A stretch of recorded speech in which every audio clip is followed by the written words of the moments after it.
Okay, so your question's on page 238, and they're using the equation kinetic energy is equal to 1/2 mass times velocity squared. So in number 19, it tells you a 0.1 kilogram tennis ball is traveling at 145 kilometers per hour. So of course you have to change this to meters per second by dividing by 3.6. So 145 divided by 3.6 gives you 40.27 with the 7 repeating meters per second. And it wants the kinetic energy, so just 1/2 mv squared. So 1/2 0.1 times your 40.27 repeating meters per second. Don't forget to square it. And when you do, you get 81.115 joules. Number 19.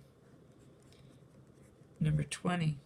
A bowling ball traveling at 0.95 meters per second, so that's your velocity, has kinetic energy of 4.5 joules. What is its mass? So you need to rearrange 1/2 mv squared, solving for m. So multiply both sides by 2 and divide by v squared. So m will equal 2 times 4.5 joules, and then v squared is 0.95 meters per second squared. And you should get a mass of 9.9723 kilograms. Okay?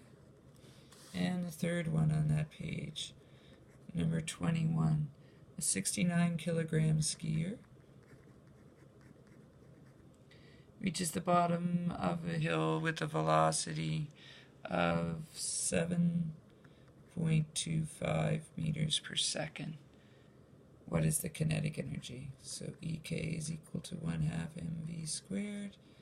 EK is equal to 1/2 times 69 kilograms times 7.25 meters per second squared.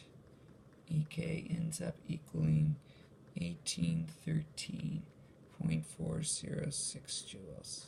Alright, so those three should have been hopefully pretty straightforward. Now we need to flip the page over a few to 245 and 246. Number 22 says, and these ones are going to have to do with work done is equal to the change in energy. In this case, the change in energy will be kinetic. So a 63 kilogram rock, so we have a mass. Is it really 63? No, it's 6.3 kilogram rock, is pushed horizontally across a 20-meter frozen pond with a force of 30 newtons. So F is 30 newtons. Find the velocity of the rock once it has traveled 13, so delta D, 13.9 meters, and you want the final velocity.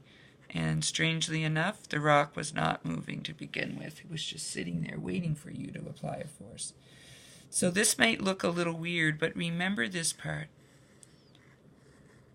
In class the other day, I had derived that work then, if it's equal to the change in kinetic energy, is 1/2 mv final squared minus 1/2 mv initial squared, because this is change in, final minus initial. And work is just equal to F delta D cos theta. So F delta D cos theta is equal to 1/2 mv final squared minus 1/2 mv initial squared. V initial is 0, so this term goes to 0. Theta is going to be 0, so this term goes to 1. So we're left with F delta D is equal to 1/2 mv final squared. And the question wants to know, what's V final? So multiply both sides by 2, divide by m. So 2 times 30 newtons times 13.9 meters. And that 20 meters that's in the question is just telling you how long the pond is. I guess so you know you haven't pushed it off the pond. Okay? Remember, you're going to get a VF squared there. Take the square root, and when you do, you should get 11.506 meters per second. Before the square root, it's 132.38. Okay, so I know that might be a little weird, but just because it's the first one you're doing like this. But because you're pushing it, you're changing the rock's kinetic energy. And that's what we're using to find its final speed. Okay, number 23 says, a mass of an electron is 9.1 times 10 to the 31, so 9.1 times 10 to the negative 31 kilograms. At what speed does the electron travel? So it's telling us the kinetic energy is 7.6 times 10 to the negative 18 joules, and it's just asking for speed. So this time it's just back to EK is equal to 1/2 mv squared.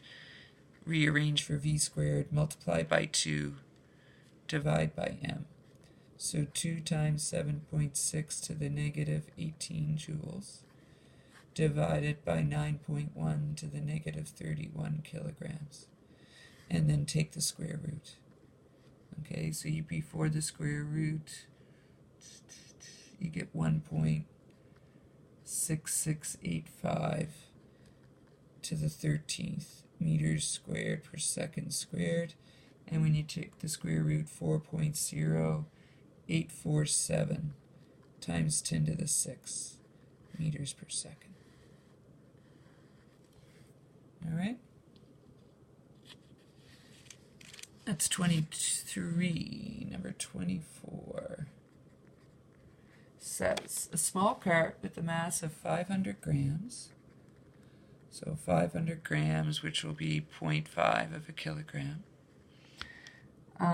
is accelerated uniformly from rest, VI is 0, to a velocity of 1.2 VF, 1.2 meters per second, along a level frictionless find the kinetic energy of the cart once it's reached. So you're looking for EK final. You can do that. Calculate the force that was exerted on the cart over a distance, and then it wants delta D is 0.1 meter, and we want F. Okay, so first EK final is equal to 1/2 mv final squared. So 1/2 0.5 times 1.2 meters per second squared, 1.44, 0.72, 0.36, I think. So 0.36 joules. And then it wants force. So remember, work done is equal to change in energy. So F delta D cos theta will equal 1/2 mv final squared minus 1/2 mv initial squared. That's 0 because it went from rest. We just found this. It was 0.36. The angle is going to be 0. They told us the delta D, they want F. So it'll be EK that we found up top divided by delta D. So the 0.36 joules divided by the 0.1 meters. So the force should be 3.6 newtons. Done. Flip the page and flip this page. Number 25. A child's toy race car travels across the floor with a constant velocity. So 25. V is equal to 2.1 meters per second. If the car possesses 14 joules of energy, find the mass. EK is equal to 1/2 mv squared. M is equal to 2 EK over V squared. So 2 times 14 over 2.1 meters per second squared. And you should get a mass of 6.349 kilograms. Done. Number 26. Mass of 1250 kilograms is traveling 25 kilometers per hour, which of course you have to change to meters per second. And in meters per second, 6.94 repeating. Running out of time. Stay tuned.